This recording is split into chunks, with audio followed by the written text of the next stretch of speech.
Hello everyone, AJ here. Today I'm ranking all the music tracks from Death Battle Season 8 from worst to best. This has been something I've wanted to do for a bit, and I'm glad I got it done. I hope you all enjoyed this video. This is my first formatted review video, so if I did something wrong or could do better, let me know in the comments. Also, music taste is extremely subjective, so if you disagree with me, that's A-okay. If you want, let me know your personal ranking down in the comments. Alright, let's do this. On to the list. I'm probably gonna get my ass beaten to the ground for this, but you know what? I'm just gonna come out and say it. I do not care whatsoever for Chaos Unraveled. I listened to it on its own like once, and I don't even remember a single lyric beyond the extremely cringe "Fought like the fucking devil wishes he could" line. Do I think the track is necessarily bad? Nah, not really. I don't think any track in this season's bad, but I just can't care for this one. It feels like it's trying way too hard and needs to calm the hell down, and to reiterate another point, the fight like the double line is just super fucking cringe. It fits the episode as a backing track well enough, but yeah, that's really all I have to say for this one. Maybe I'll listen again in the future and it'll be a bit better for me, but Chaos Unraveled is dead last. Can't really say much else. Oh boy, Apex of Doom is a track that exists. It's super low-key and actually sets the atmosphere for the battle quite well, but yeah, that's the best thing it does. I don't know if I'm gonna revisit Apex of Doom that much. That might change in the future, but again, kind of like Chaos Unraveled, I can barely remember it. I think it's better than Chaos Unraveled though, due to it not having an extremely cringe vocal line, and it's there. I'm still not too keen on it though. It's not bad. Yeah, it's just there. I don't have much else to say. Moving on. Satsui no Sekai is a track that I like significantly more than the last two, and I still do re-listen to it sometimes, but I just can't put it above the higher songs on the list, because it does have its fair share of issues. The beginning's rather fun to listen to in my opinion, and the rest of the track is okay, but it kind of has the Apex of Doom issue, where it's sort of low-key for the entire fight, and you tune it out while watching. Honestly, in my opinion, this track definitely should have been more high-key, considering this is two goddamn video game final bosses we're talking about here. Okay track. I'm still probably gonna re-listen, but it's still meh for right now. Stars of the Universe is a track that on re-listen, it's actually a lot better than I remember it being, but even then, it just doesn't go too high on the list. It's a good backing track for Steven vs. Star, though. But honestly, after I re-listened, the best part was probably the middle towards the ending, where it kind of changes from this happy little tune that doesn't even sound like a fight sometimes, to this intense track that kind of matches Star turning into her butterfly state, as well as Steven turning into Pink Steven, and the whole battle just taking a fucking 180. From like Star trying to cheer Steven up into just a whole-on army battle.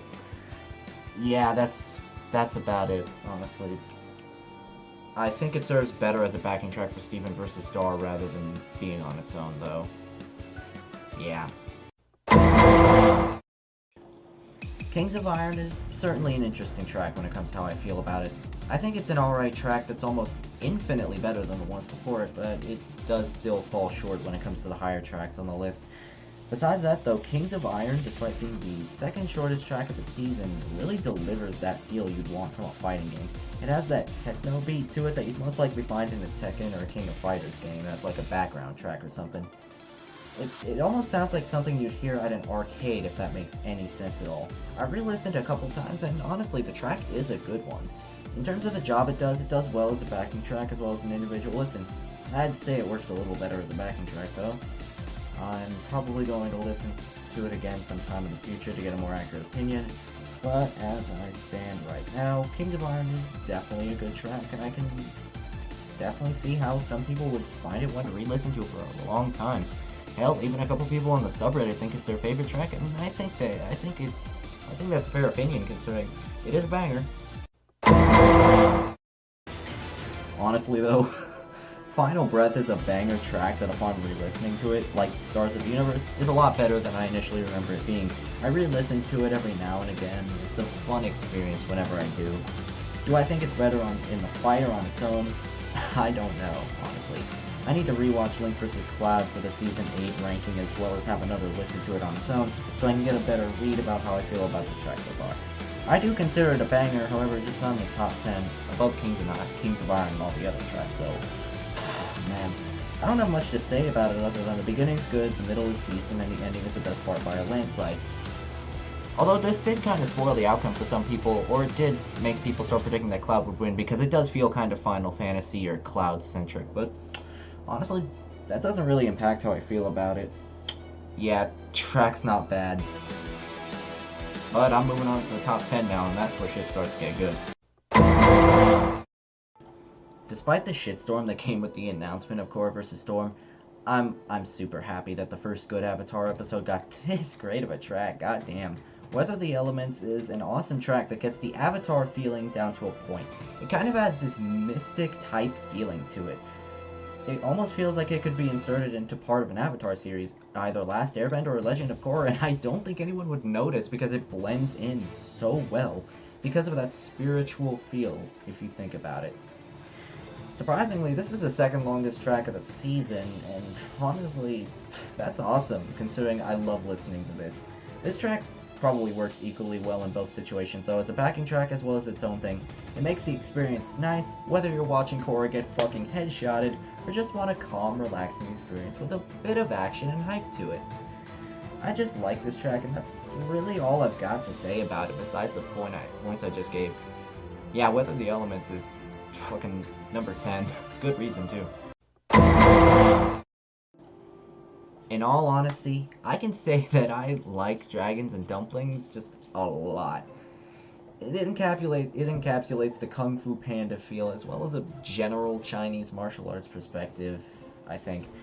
These two things blend together to create a kick-ass Kung Fu track. But that doesn't mean it's free of issues, however. And by some, I mean only one. The large number of pauses in the track.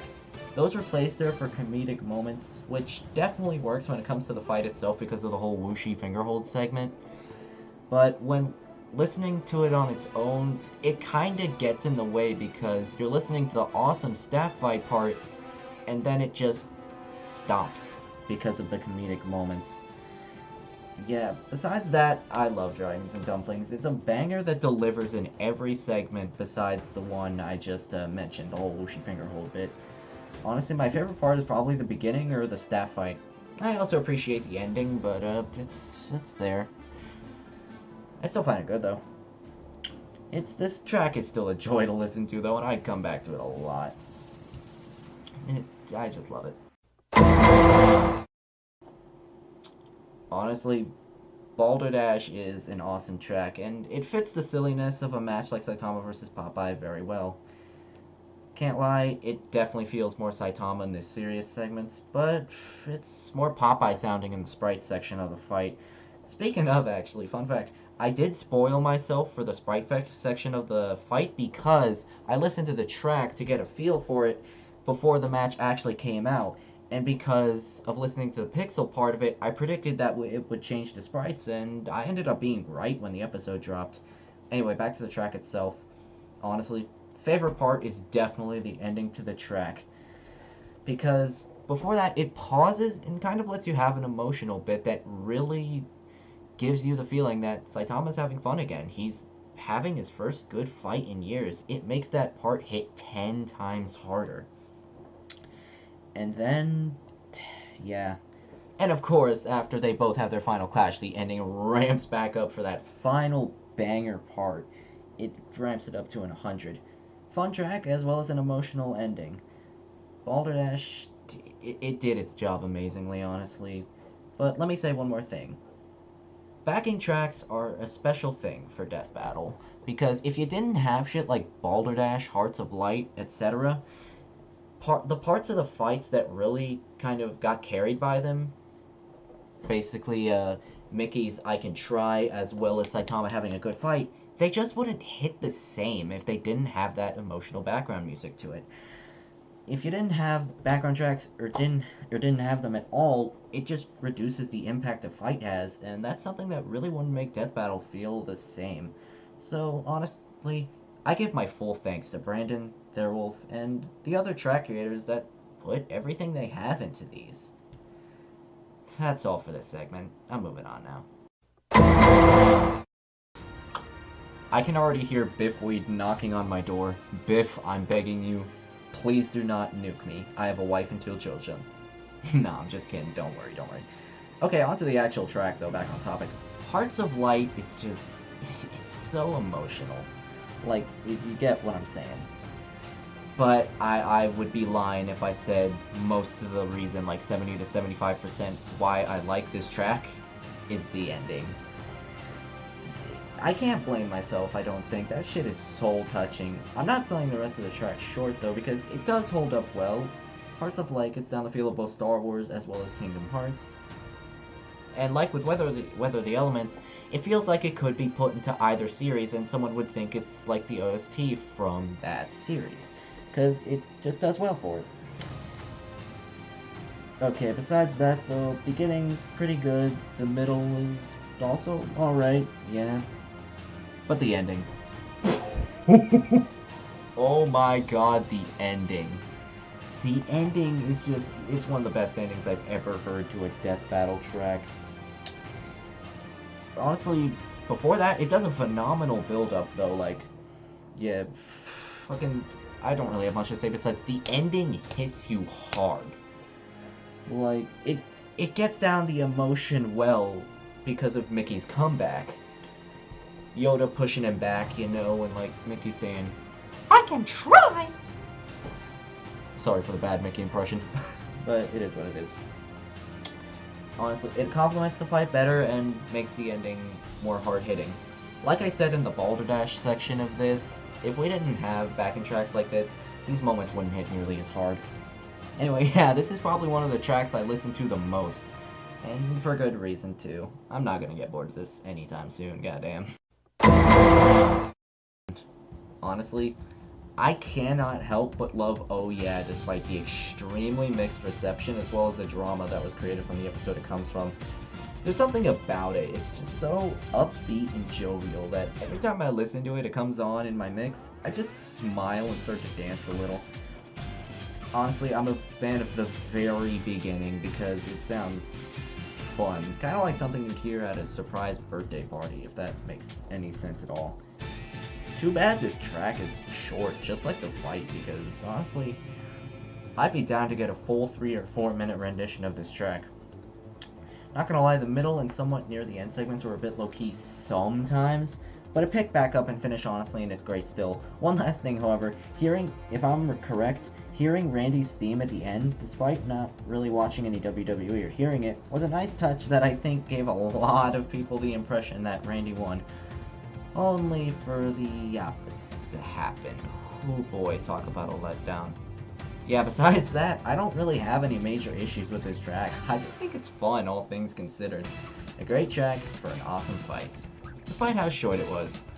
Oh yeah! Wow. Honestly, talk about a perfect backing track. Hell Over Heaven is just fantastic, amazing even. It gets me hyped every time I listen to it though, but is it better on its own in the fight? Honestly, I can't say it is. It doesn't stop me though from coming back and listening to it. And I'm not selling the job it does short either because it's great no matter how you end up listening to it, either through the fight or on its own. It sets the eerie tone for the fight very well. It creates this sort of atmosphere that befits these two vampires, considering these series the series they're from can be scary as shit sometimes. Yeah, it fits well. Sometimes it ramps up into a banger and goes, like, fucking kind of rock mode when the fight gets to, like, the action segments for the straight up fighting. And let's take Alucard's level 1, for example. That shit gets eerie when it needs to. Honestly though, best part was probably, yeah, like I said before, when Alucard goes level 1 behind Dio, the sudden drop in tone and kind of a low pitch, it's like low pitch either guitar or something else. All I know is that it happens, it plays when the scene happens, and it gave me chills the first time I listened to it. It sounds like this could be used for a horror movie track or even something from JoJo's or Hellsing. There is one small issue with the track, however. Hell Over Heaven really said, spoilers, huh? Thanks for the tip. And spoiled the outcome for a lot of people because it plays a very JoJo-esque theme at the end that made a lot of people go, ah yeah, Dio won. Thanks for the spoilers. But besides that, I think Hell Over Heaven does its job phenomenally and is a great piece of music that I will not stop coming back to for a long time. Kudos. Damn.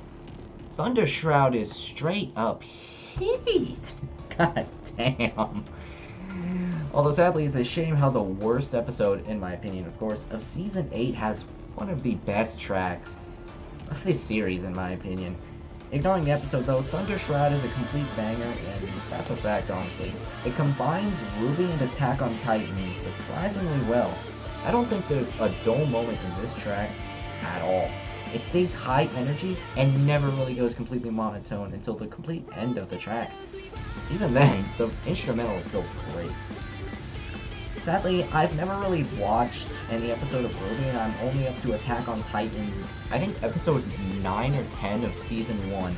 I can't describe any specifics of this, but yeah, this track is still a banger, and my 4th favorite of the season for damn good reason. Yeah, I'm sorry for not being able to say much about Thunder Shroud, besides it's a banger, but that's really all I need to say. Fun fact, for a little bit, I was debating whether this or Reverse Rosé was my favorite of the season. That shit had me going bonkers, man. Reverse Rosé did take the W in the end, but honestly, Suit Yourself is still just, oh my god, it's so good. It's just, dude. Okay. Suit Yourself is a great song on its own and as a backing track for Batman vs. Iron Man. It has this AC/DC type beat to it. The dark and serious parts that befit Batman. Okay, to be honest, I don't know if they mesh too well with Iron Man's kind of rock star feel, but I still think they both work for each character.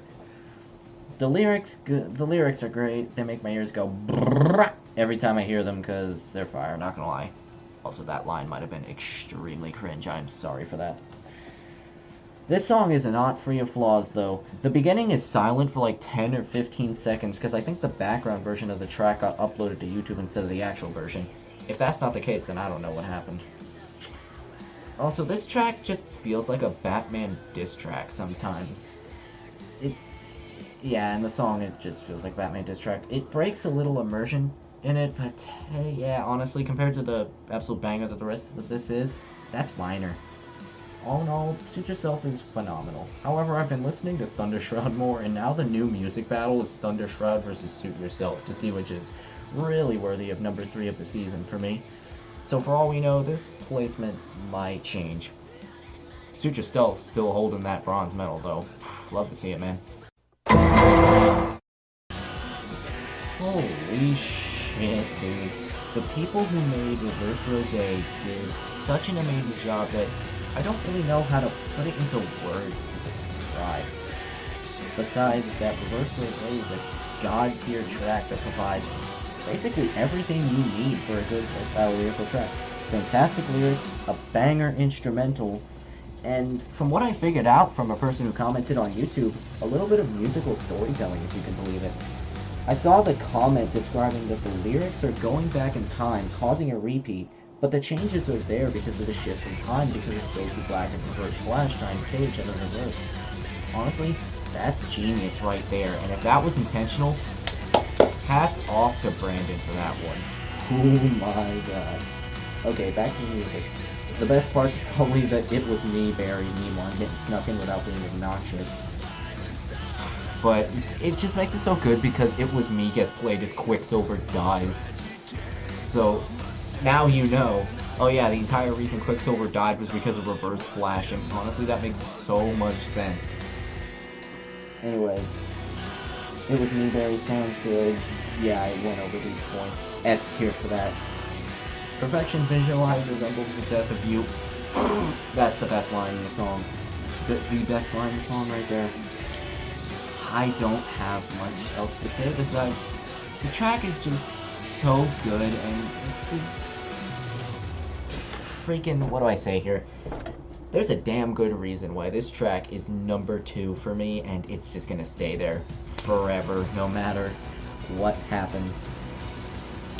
But it's second to only one other track, and at this point, I think you know what that is. Honestly, what other track did you think was gonna take the gold medal for Season 8 besides Hollow Dreams? This track is even higher on the god tier scale than Reverse Rosé. You know what? Screw it. This track broke that scale, plain and simple. The track sounds finale worthy and so much more. When Brandon said on Twitter that he thought the track from Madara vs. Aizen was the best he's ever done, he was not lying whatsoever. There's so many things to appreciate about this track. It serves as a phenomenal backing track for Madara vs. Aizen, and listening to it on its own is a banger that I genuinely prefer over it being in the fight. I have listened to this track in the double digits of times now, and it doesn't get old. It just cannot physically get old. That's how good this shit is.